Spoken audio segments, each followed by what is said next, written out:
안녕하세요, 여러분. 혹시 몸이 보내는 작은 신호들, 그냥 피곤해서 그런가 보다 하고 무심코 넘기고 계시진 않나요? 오늘은 바로 우리 몸이 보내는 그 숨겨진 목소리, 그 시그널들을 함께 들어보는 시간을 가져볼까 합니다. 사실 우리 몸이요, 생각보다 엄청 수다쟁이거든요. 지금 이 순간에도 여러분한테 계속 말을 걸고 있어요. 나 좀 봐줘, 나 힘들어 하고요. 근데 우리가 그 언어를 모를 뿐이죠. 괜찮아요.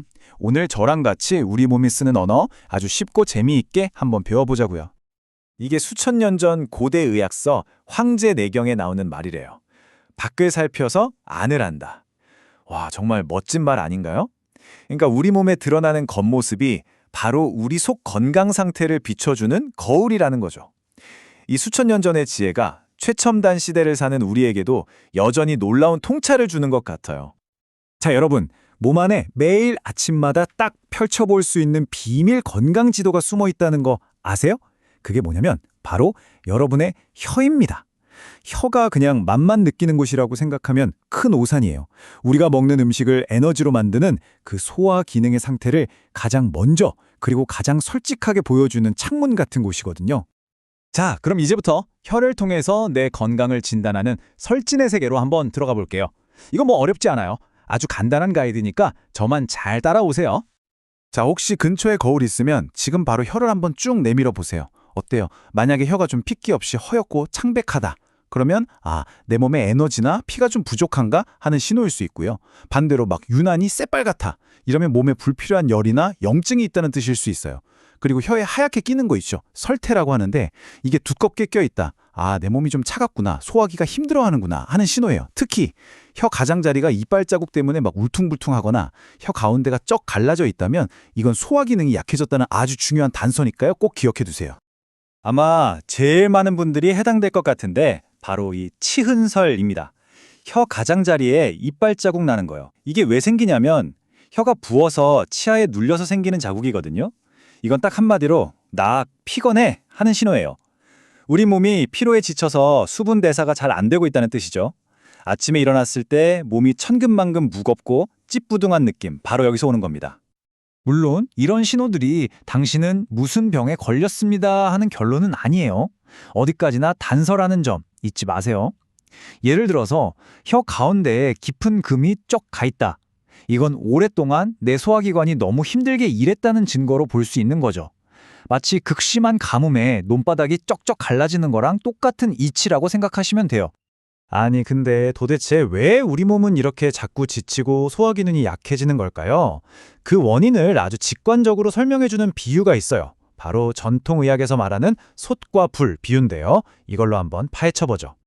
자, 우리 몸속에 아주 커다란 가마솥이 하나 있다고 상상해보세요.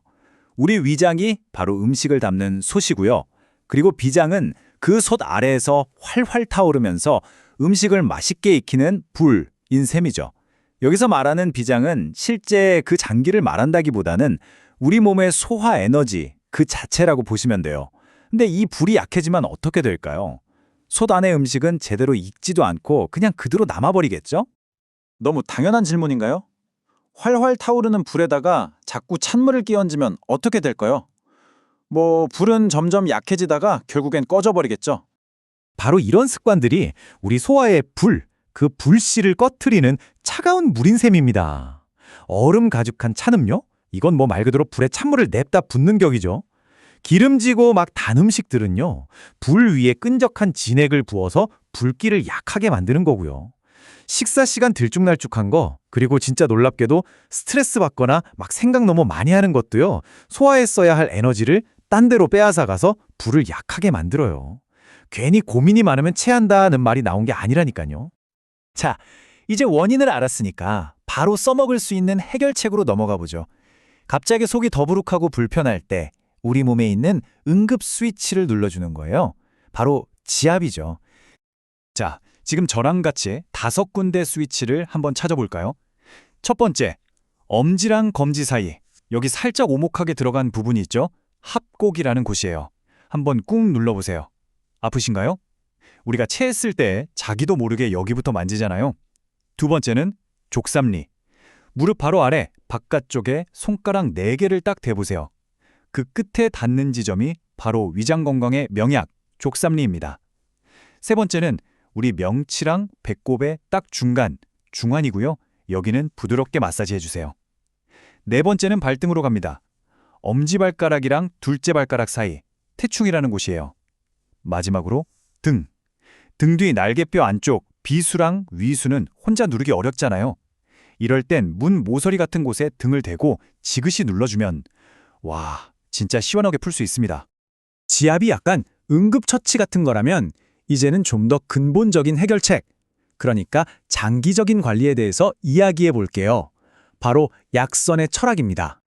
약선은 약과 음식은 그 뿌리가 같다는 약식동원이라는 정말 멋진 철학에서 시작돼요.